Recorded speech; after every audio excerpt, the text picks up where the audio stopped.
Before history is written, it's played. Before it's frozen in time, it's fought one shift at a time.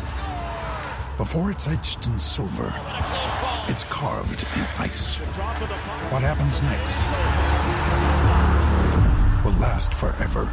The Stanley Cup Final on ABC and ESPN Plus begins Saturday.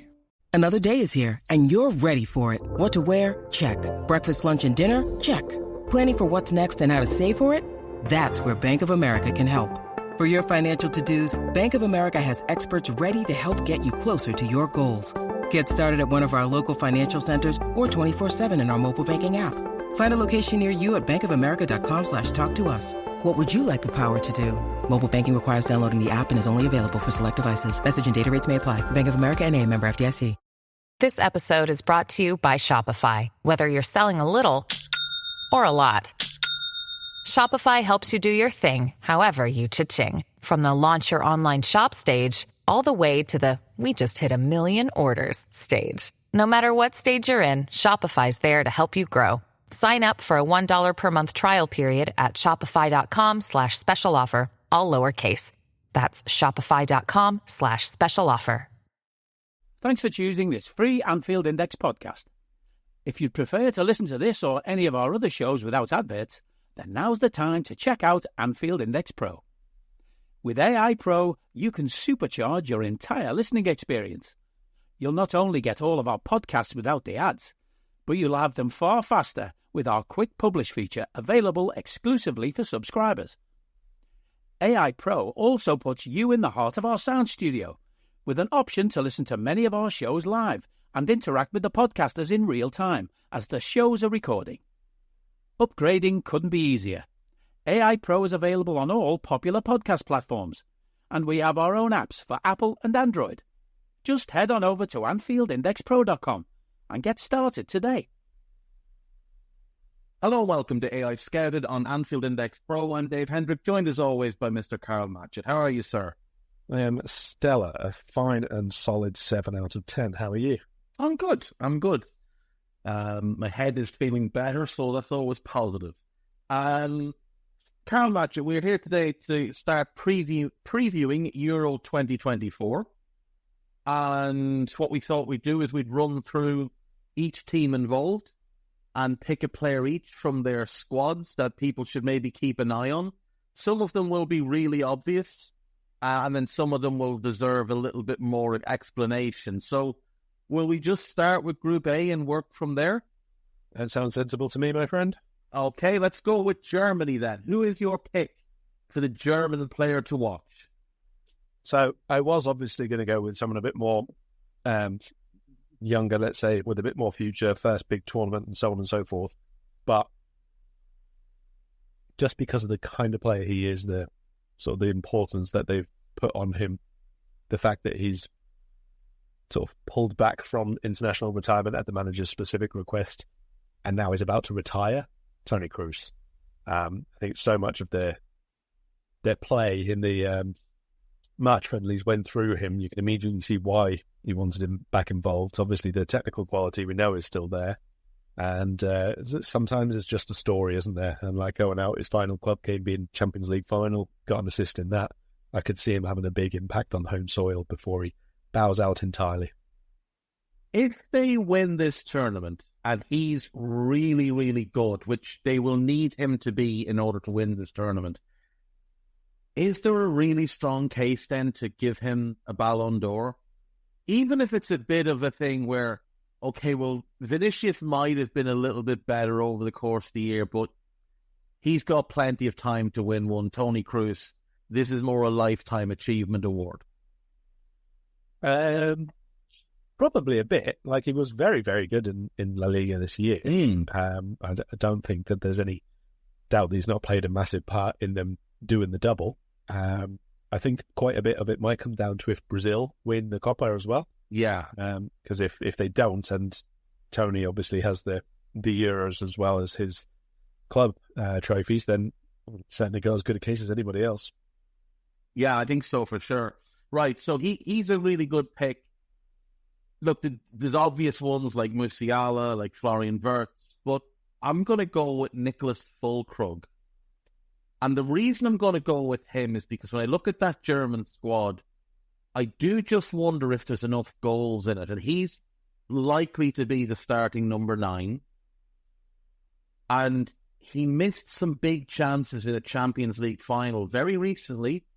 And I do wonder if maybe that ekes into his conscience in these Euros. He had 2 really good seasons with Werder Bremen. Nobody had really heard of him a whole lot. Like, he'd been around a long time. He did a good year with Hanover. But it was with Werder that he really kind of became known.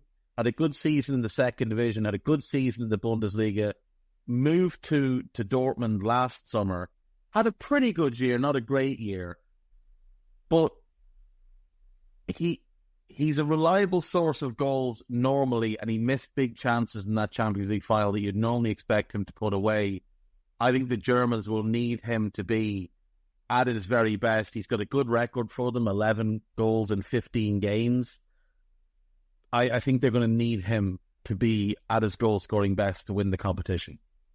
Yeah, it's also probably a nice change for them to sort of go with just like a proper old-fashioned number 9, to be honest. It's like there've been 2 or 3 tournaments where they're playing with either false 9s or wingers as the centre-forward, and lots of support forwards, but nobody to really be the sort of spearhead, if you like. So it might well help everybody else be a lot better as well. Right, let's move on then to Scotland. Who is your Scottish one to watch? If we're talking about it from the perspective of them getting through the group stage, obviously they've got to be, reasonable enough in defence. But I think with Lawrence Shankland,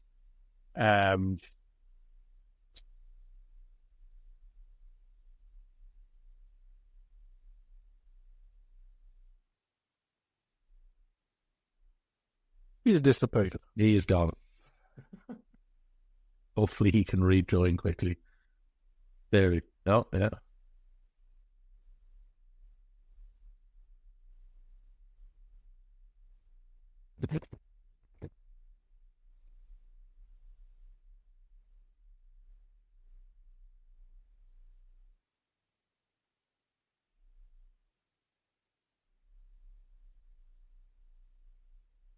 How rude. He's back. Oh. Terribly, terribly rude of Guy to boot me out there mid-pod. Well, you did say all I did was sometimes record podcasts yesterday. But you start with Lawrence Shankland and going from there. Okay. So with Lawrence Shankland probably stepping into the lineup in place of Lyndon Dykes, who's now injured, I feel there's going to be quite a big reliance on other people to score rather than just the centre forward. It's fine having him up front, like he can do some bits, and he's got a decent scoring record at club level, but he's not international calibre, if we're being honest. No, as a centre forward. So maybe he'll get the odd goal. Maybe he'll, be the one who can just plunder one. Scotland don't really need someone to be prolific. They just need different people to be capable of getting on the end of chances and stuff. And while they have got a couple who I think can do that, like McGinn and McTominay from a bit deeper, quite good at like joining up and getting themselves in the box and so on and so forth, I really think that one of their sort of support forwards, let's say, really needs to step up and be capable of doing really good bits for them, basically being a constant match-long presence, if not actual threat on goal. So it's a little bit tricky to pick who out of their options can actually do that. But I think Shea Adams has probably had a good enough season to be in with a shout of that, but I'll go with Ryan Christie. I think for Scotland, sometimes he gets given a bit more of an important role. If he starts from sort of one flank, at least he's played at the highest level quite a lot. I think he's probably capable of both creating and scoring, and obviously he's really hard-working as well, so I'll go with him. It's not a very star-filled squad, is it, the Scots? They've got 4 players who've scored more than 5 goals. Shea Adams and 3 midfielders, Ryan Christie, Scott McTominay and John McGinn. And John McGinn is by far the highest goal scorer in this squad with 18 goals. McTominay is next with 8. And the other two I mentioned have 6 each. So goals are going to be pretty hard to come by for them. So I feel like they've got to be rock solid at the back. And that includes the goalkeeper position. And when we look at the goalkeepers in the squad, you've got Angus Gunn, who's got 9 caps, Liam Kelly, who has 1 cap, and Xander Clark, who has 4 caps. Angus Gunn is the number 1. I think he is going to have a really good tournament for them to have any hope of getting out of the group stage, being completely honest. I think the centre-backs are largely mediocre. I know that when they played, they're playing the back 3, Robertson plays left wing back, and Tierney plays as the left side centre-back. So Tierney I do like. I think he's very good, but, Grant Hanley, fairly average. Jack Hendry is decent, but international football, I think, is a bit beyond him. Liam Cooper's mediocre. John Souther, I'm not a fan of. I think it's going to be a heavy reliance on Angus Gunn to keep other teams at bay, because Scotland are going to struggle to score more than 1 a game. Let's move on then to the Hungarians. Who is there for you? There is a standout, if we're being honest. There is an easy one here. I think it is the obvious one, isn't it? Yeah, I mean, he's captain, he's highest goal scorer in the squad, I think. Definitely the most agile and highest technical level. So Szoboszlai had a really, really good start with us, did not have a really, really good finish with us. They need him to be very good, basically. Everything else can be all right and hard-working and well-organised and the rest of it, but if they want to win a game and go through, because one win could well be enough to go through in this Euros, they need him to come up with stuff. Yeah, I mean, when you look at their squad, there's really 3 players that kind of catch the eye. It's Szoboszlai, it's Zala, the centre-back at Freiburg, and it's Milos Kerkez. So since you've picked Szoboszlai, I will go with Attila Zala, the dominant centre-back at Freiburg, formerly of Fenerbahce. He's actually, I think, owned by Hoffenheim.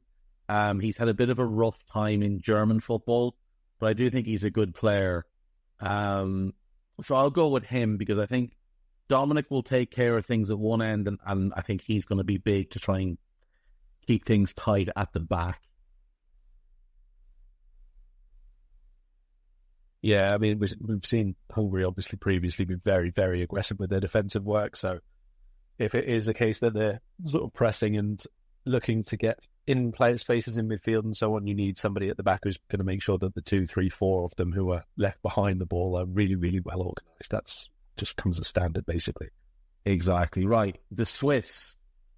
I'm assuming you're devastated that your favourite striker has not been picked. I mean, it had to happen one international tournament somewhere along the way. No Haris Seferovic for Karl to be furious about when he scores 2 goals in a game and then is absolutely toxic for the rest of it. Who are you picking from that Swiss squad? And go for Jan Sommer. He had a brilliant season. That's pretty much it. He's going to be really important for them. Switzerland are usually good to go through and then even beat somebody. They're usually quite a safe bet to upset someone along the way. And basically, if that's going to happen, then you need him to do the job. Let me ask you this. He's obviously going to be the starting goalkeeper. But is he actually the best goalkeeper in their squad? It's very probable not. I really like Gregor Kobel. I know you do as well. But Sommer, to be fair, did have a really good year. No, he did. Absolutely, he did. But I think Gregor Kobel, though, is a top 6 or 7 goalkeeper in the world. I think Sommer's very good. I just don't think he's of that level. But yeah, he is going to be the starter, and he is coming off probably the best season of his career at age 35, which, when we're looking at Ali at 31 and wondering, well, how many years does he have left? There's a lesser goalkeeper there having an outrageous season at 35, so it does bode well for the future. I will go. I really like Leonidas Sturgeon, the centre-back. I just don't think he'll be starting for them. I assume Shar, Akanji and Alvedi will start if it's a back three. I am going to go for Ruben Vargas in attack. Wide player, attacking midfielder. I feel like outside of Shaqiri, who is 1-4 for the national team, I'm not sure where the goals really will come from. I was going to go Zeki Amdouni, but I don't think he'll start. So I'll go with Ruben Vargas. I do think he will start for them. I think they're going to need him to be at his very, very best. He's playing for Augsburg now. He's had a pretty decent year in a fairly mediocre team. I'll go with him. The bigger question is how many 25-yard goals into the top corner is Shaqiri going to score at this tournament? And is Granit Xhaka going to rival him? Because he has scored some absolute worldies this past season and is coming off the two best years of his career. So, it's a good sign for them. I've paid no attention to how Shaqiri has done with Chicago Fire. I hope he's playing well and I hope he's extremely happy because he seems like a very likeable man. I know he scored 5 and 28 last year in the league. He's got 2 and 12 this year. I'm hopeful Shaq has a good season because I have always liked it. Let's move on then. Group B, we'll begin with Spain. Who are you picking? Obviously there are two in midfield who have to play well for Spain to go far, which is Rodri and Perez. But I think both of them are obviously, both of them are obvious. That's just comes as standard. And that they have to play well if Spain are going to do well in matches. But where this Spain side still lack a bit is in front of goal. Final third, we've seen it a million times where they can dominate a match and pass a team to death and all the rest of it. But they've tried to be over the last... I don't need a VPN. I've got nothing to hide. This is what I used to tell myself before I hooked up with LibertyShield.com. Not only is my home internet now fully encrypted, but I can now access all the websites I want, whenever I want, and do so from absolutely anywhere. As a Liverpool fan, I love to know I can now watch every match, regardless of whether it's on UK TV or not. My Liberty Shield VPN makes sure nothing is blocked and guarantees me super fast streaming speed throughout that match. You can get connected right now with their software package, which includes a 48-hour no-obligation free trial and instant access to their apps for Apple, Android, Fire TV, PC, Mac and Android TV. Or go a step further like I have and get one of their pre-configured VPN routers. These small but powerful devices allow you to easily connect every device in your home to VPN, making it the perfect solution for smart TVs, Mac boxes, and games consoles. Visit LibertyShield.com today and use coupon code AIVPN25 to get 25% off at checkout. Sort of 2 years, 3 years, a bit more, not direct, but certainly a bit more emphatic in the final third, I think. Morata's captain, he's obviously going to start as the number 9, I assume, barring some, late changes of mind from Luis de la Fuente. With threats to our nation waiting around every corner, adaptability is more important than ever. When conditions change without notice, quick strategic thinking is crucial. And with obstacles consistently impending, determination is essential in overcoming them. It's this willingness, decisiveness, and resilience that sets Marines apart. With our fighting spirit, we don't just fight battles, we win them. Marines are the constant our nation counts on to fight the unknown. And through adaptable problem solving, we do just that. Learn more at Marines.com. Ryan Reynolds here from Mint Mobile. With the price of just about everything going up during inflation, we thought we'd bring our prices down. So to help us, we brought in a reverse auctioneer, which is apparently a thing. Mint Mobile Unlimited Premium Wireless. How to get 30, 30, how to get 30, how to get 20, 20, 20, how to get 20, 20, how to get 15, 15, 15, 15, just $15 a month? Sold! Give it a try at mintmobile.com/switch. $45 up front for 3 months plus taxes and fees. Promo rate for new customers for limited time. Unlimited more than 40 gigabytes per month. Slows full terms at mintmobile.com. When you need mealtime inspiration, it's worth shopping Kroger, where you'll find over 30,000 mouth-watering choices that excite your inner foodie. And no matter what tasty choice you make, you'll enjoy our everyday low prices, plus extra ways to save, like digital coupons worth over $600 each week. You can also save up to $1 off per gallon at the pump with fuel points. More savings and more inspiring flavors make shopping Kroger worth it every time. Kroger, fresh for everyone. Fuel restrictions apply. Think you know the Brooks Ghost? Think again. Introducing the all-new, better-than-ever Ghost 16. Now with nitrogen-infused cushioning for lightweight, supreme softness that feels good every step, every street, every single day. So go ahead, take your daily joyride in the all-new nitrogen-infused Ghost 16. It'll turn your everyday miles into everyday endorphins. Let's run there. Head to brooksrunning.com to learn more. Ferran Torres has a really good strike rate, but I think Dani Olmo is their most important player. I think he's got just this really, really good ability just to pick up the ball between the lines, turn, shoot from miles out. He's also capable of getting in the box on a regular basis. He can attack both sides of the pitch.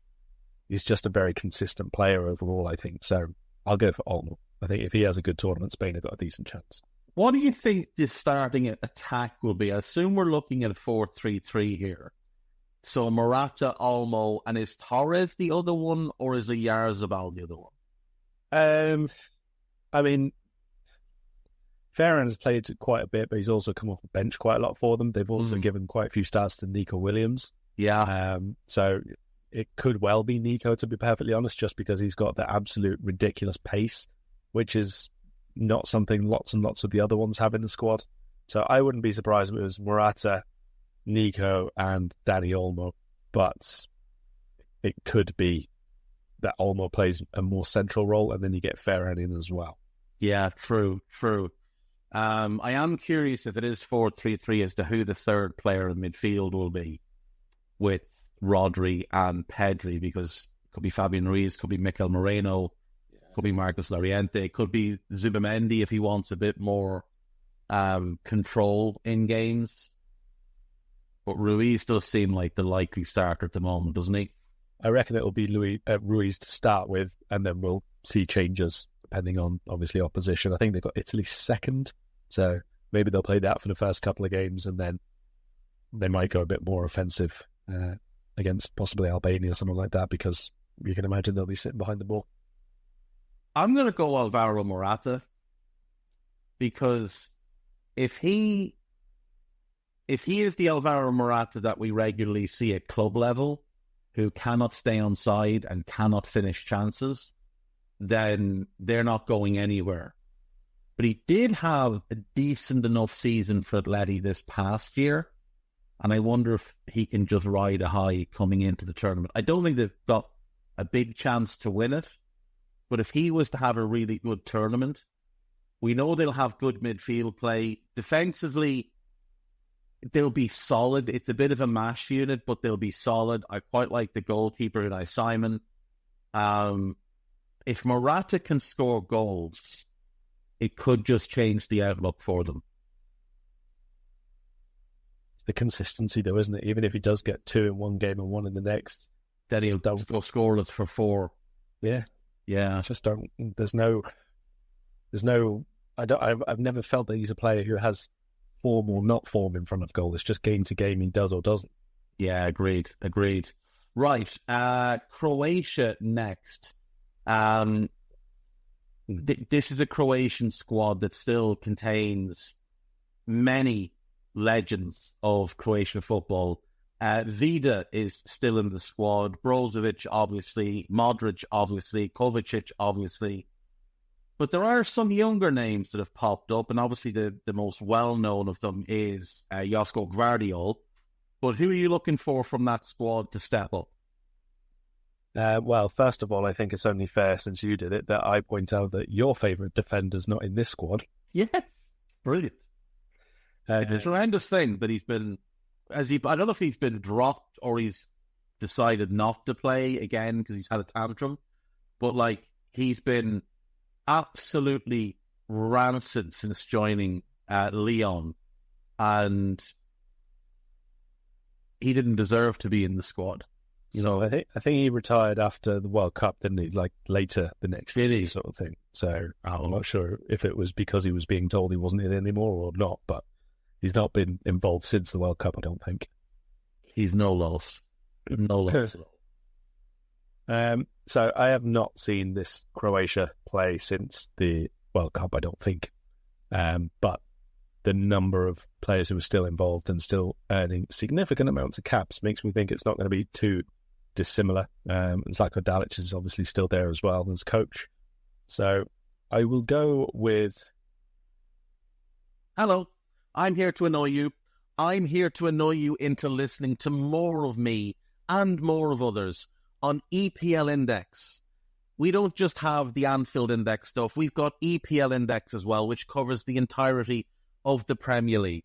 And we have 3 podcasts and a whole bunch of really good writing on EPLindex.com. The podcasts are my own Two-Footed podcast, which is every day at 4 p.m., Monday through Friday, covering the whole league.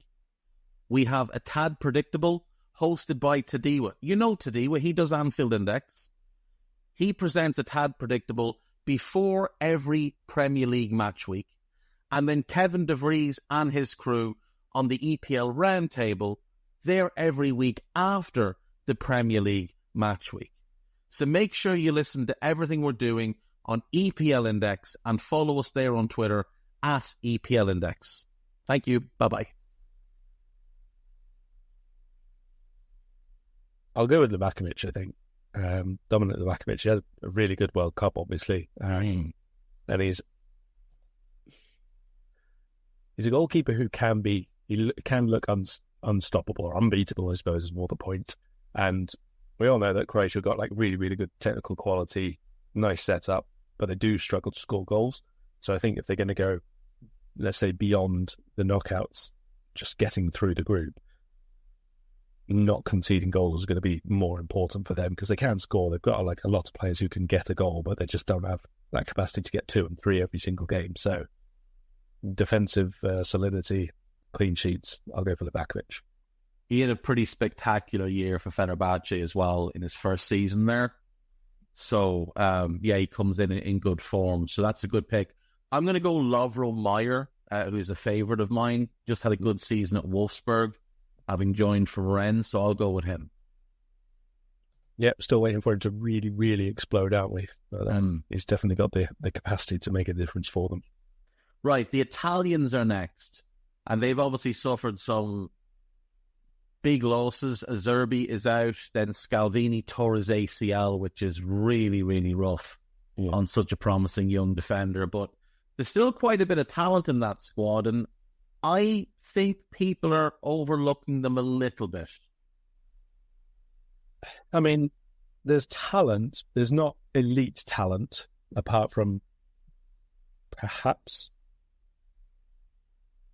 2 players I would say are probably elite, although not necessarily always this season. You could probably add a third in there, but again, not necessarily this season. I think that's why they're being quite overlooked a bit, to be honest. There's a lot of newer players on the international scene as well who are not exactly youthful players. Like you look at that defensive group now and they've got half of them have got 3 caps or fewer, but they're all 24, 25 years old. So it's not like it's players who are coming out of, Champions League 3-4 seasons behind them, that sort of thing. It is quite a put together group. And I think that they are still a little bit struggling to put the team together in the way that they want them to. I think a few people being involved like Stefan El Shawari and Bry Cristante, I think that kind of people, it shows that they're not quite either in one era or the next almost of where they want this team to eventually be. But with that said, I think one player who's got a big future for them still in the national team, and I do really like him. He may not start, but he might be a really, really good impact for them, is Giacomo Raspadori. Yeah, he's such a good player. He, like you said, he might not start, but I think he can be really important for them off the bench. I am going to go with probably, it is one of the obvious ones. I'm going to go with Bastoni because I think he's one of the best centre-backs on the planet. And I think if they're going to progress and do well in this tournament, they're going to need to be really strong at the back. And obviously they won this competition 3 years ago with Bonucci and Chiellini anchoring that team and just being so rock solid and game after game, just putting on a clinic of how to play centre-back. And he is now the lead centre-back in this group. He is the one that needs to really step up. And because of the injuries to Azerbi and Scalvini, he's likely going to be playing with a partner that doesn't have a ton of international experience in Alessandro Buongiorno, who I assume steps in as the starter. Now, he's had a great year with Torino, and I would be surprised if he's at Torino next year. But I think that's likely the centre-back pairing we see. And even though Bastoni is only 25 and only has 23 caps himself, he is going to need to be the experienced head in that pairing, and he's going to need to be the leader of that defence. So I'm going to go... I know they'll have Di Lorenzo likely at right back, and he's vocal, but in the middle, I think it's going to have to be Bastoni. Yeah, I think Bastoni's got to be massive for them. Simple as that is. Missing Scalvini and even Acerbi, to be honest, because he's... The delicious ice-cold taste of Dr. Pepper has a lasting effect on people. Lindsay from Sacramento said, Pro tip, 40 degrees is the perfect temperature for an ice-cold Dr. Pepper. Why is 40 degrees the perfect temperature for Dr. Pepper? We brought in Sue from Duluth, Minnesota to tell us. Oh, yeah, I know a thing or two about cold. Oh, that right there is the perfect kind of ice-cold for Dr. Pepper. I'd share that with my friend Nancy. She likes Dr. Pepper, too, you know. My coldest... All right, that'll be all, Sue. Having a perfect temperature for your Dr. Pepper? It's a Pepper thing. Inspired by real fan posts. A favourite, let's say, at times, and he's obviously got massive experience and all the rest of it. They are big misses. I wonder, I actually hope they don't, but I wonder whether he might go for Mancini as his partner, just because... Oh, that's a good... Yeah, just because he's been there a bit longer, he's been involved with the squad for quite a while. He's not got loads of caps himself, but he has been there for ages. And obviously, decent season with Roma as well, to be fair, so... Might go for him. Might go for him, yeah, to be fair. But it might be one that like we see a little bit of a change around during the course of the tournament, like we saw previously, and Bastoni even last time out didn't really have a full involvement, did he? So could be a change. I mean, look, I think the two best centre-backs in the squad are Bastoni and Calafiori, but Calafiori is also left-footed, and unless they want to upset Guy Drinkle, it's unlikely that they do that. Moving on to Albania, one of the more unknown teams in the competition, but some fairly well-known names in the squad, the likes of Elsiad Hizaj, who's been around a long time, Berat Jemsiti of Atalanta, Armando Brogia, obviously Premier League fans will know, Thomas Strakosha, who is the backup goalkeeper at Brentford, Marash Kumbula, who I do like, and I'm actually just going to go ahead and pick him as my player to watch from this Albanian squad, because I am a fan and have been for a couple of years. You go for Broja, did you say? I'm going to go for Marash Kumbula. Oh, sorry, Kumbula, okay. Yeah, I mean, again, you want a defensive leader to be really, really strong, powerful, good reader of the game, have had a decent season, and he definitely ticks the box on all of those. I thought maybe we'd end up seeing him a bit higher level than Sassuolo. Hasn't really... Didn't seem to get on with Jose at Roma, and then it's kind of seemed to sour Roma on him. I don't know if he's got a permanent deal for summer at all, but hopefully with De Rossi in place now at Roma, he can go back and pick a bit of a better role, let's say, because it certainly looks a lot more organised, a lot more forward-thinking. He is a very aggressive defender. He needs a team to be forward-thinking and forward-playing right from the back, from where he can get started high up the pitch as well, I think. Basically, my favourite thing of the entire Euros is Albania's potentially fourth-choice goalkeeper is called Simon Simoni, and I couldn't find any evidence anywhere that his middle name was not, in fact, Simone. So, for me, he's Simon Simoni. And that is that. So, apart from him, I will go for Ray Minaj.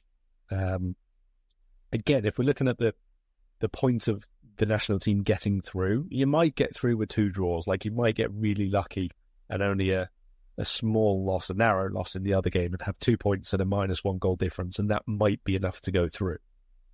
But probably not. You're probably going to need to win. That probably means you need to get at least a couple of goals in one game. Remanaj is comfortably the forward for Albania, who had the best season at club level. Had a really good campaign over in Turkey with Sivasspor. Decent strike rate at international level, not wildly or anything like that. He's got 7 in 33, but basically he's miles clear of anybody else in the international squad for scoring goals at this level. So I will go with him. That's a good pick. I like that pick. Right, we move on to Group C, and we start with Slovenia. And it feels like there's a really obvious one here as well. I mean, I think it could be one of 2, depending on whether you think they've got to score or not concede. Oh, that's a good point. I was looking at the not concede. Yeah. But obviously there is a goal scorer there that's getting a lot of talk and a lot of attention. Well, I'll go for that one then, since you completely overlooked him. Had a decent season. He's got a really good stroke record, considering he's only 21 years of age, 11 and 28 so far for the national team. I suspect a transfer's already in the works anyway, but if he has a massive tournament, you can bet that Leipzig will be asking for a bit more for Benjamin Sesko. Yeah, especially, I think his release clause end at the end of... I think it's like just before, isn't it, or something? The end of June or something? Yeah. So, with him being at that competition, and Leipzig, the 2 teams that want him are in the Premier League, if Leipzig want to be difficult and not play ball in terms of registrations and stuff like that, they could hold that deal up until July, in which case it's open season and they can ask for whatever they want. Now, that might sour the relationship with the player, but we'll see. Yeah, I was going to pick Jan Oblak because I think he's an outrageously good goalkeeper. However, as I looked down their squad, I was looking at goal scorers, and there's obviously Sesko, there's Sprorer, who also has 11, though in 52 games. And I looked down and I saw a name that just brings me joy, Karl. Hey guys, it's Eddie Gibbs from Anfield Index here. I hope you're enjoying this podcast, and I'm sorry to call time on the show before it ends. In the current climate, it's tougher than ever before to offer podcasts for free. At Anfield Index, we produce over 75 free shows every month, which I'm confident is unparalleled in the LFC sphere. Whilst we'd love to offer everything for free, the production costs now make this impossible. That said, we don't want to follow the model of other channels and lock all of our content behind a paywall. So what we've decided to do is to continue offering every show for free, but cut that offering to 30 minutes on our longer shows. So to get all of our shows in full and enjoy the best of everything we have to offer, we really hope you'll consider supporting the channel and signing up at AnfieldIndexPro.com. For about the price of 1 cup of coffee, you'll get every podcast in full with 0 ads. You'll also get access to our LFC VIP community, where you can enjoy live podcasts, engage with our podcasters, and chat with other Reds in real time. So that website again, AnfieldIndexPro.com. Join today. Sports Social Podcast Network.